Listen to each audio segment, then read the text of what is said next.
রাসেল রাসেল আমি না একটা সুখবর দিব। আমিও একটা সুখবর দিব। না আমি আগে দিব। আর না আমি আগে দিব। আচ্ছা তুই ক। তুমি আগে বলো। আচ্ছা ক তুই কি আর কি না করবি তুমি ক। বড় ভাই, তুমি আগে বলো। আচ্ছা আমি না একটা চাকরি পাইছি, খুবই ভালো চাকরি। আমিও তো পরীক্ষা পাস করছি। পরীক্ষা পাস করছো? হ্যাঁ ভাই। কস কি? হ্যাঁ। আলহামদুলিল্লাহ মাশাআল্লাহ। ওইখানে কিছু জামানত হিসাবে টাকা লাগবে রে। কত টাকা? এই ধর 2 লাখ টাকার মতো লাগবো। এ তো অনেক টাকা লাগবে। এটা তো অনেক টাকা। তবে আমাদের উত্তরের যে জমিটা আছে ওইটা বিক্রি করলে সমস্যার সমাধান হয়ে যায়। ও এটাও পারো। তা আমার তো কলেজে ভর্তি হইতে হইবে। হ্যাঁ তুই একটা ভালো কলেজে ভর্তি হবি, ঠিক আছে?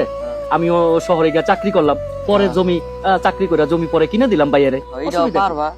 তুই আগে গিয়া বাইরে কবি, হ্যাঁ, তারপরে তোর কথা শেষ হইলে তারপরে আমি যাবো, ঠিক আছে? কিন্তু দুইজনে যে আলাপ করে নিছি এটা বাইরে বলা যাইব না। আগে আমি যাবো, পরে তুমি যাইবা। হ্যাঁ তাইলে ভাইয়া বুঝলো যে আমরা কথা আলোচনা করিনি আগে। হ্যাঁ, আচ্ছা, হ্যাঁ, ঠিক আছে, চল চল চল চল।